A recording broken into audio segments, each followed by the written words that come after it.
Introduction to React Router. React Router is a crucial tool for building dynamic, high-performing web applications. It helps in adding new screens and flows to your application, keeping your UI in sync with the URL. React Router is mainly used for developing single-page web applications. Understanding React Router. React Router is a standard library system built on top of React. It creates routing in the React application using the React Router package, provides synchronous URL on the browser with data displayed on the web page, maintains standard routing and deep linking.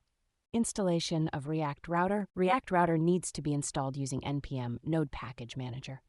Use the following command in your terminal. npm install React Router DOM. Components of React Router. Router, main router component that keeps UI in sync with the URL. Route, conditionally shown component based on the current URL. Link navlink, used to create links in your application, allowing navigation between different routes. Creating basic routing. Import necessary components from the React Router DOM module.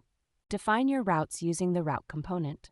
Use the link component to allow navigation between different routes. Tips in common error-prone cases. Use exact prop to ensure the route is active when the path name is exactly the same as the path.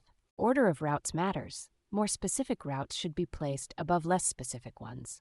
Use switch to render the first child route that matches the location. Create a not found page by placing a route without a path prop as the last child of switch.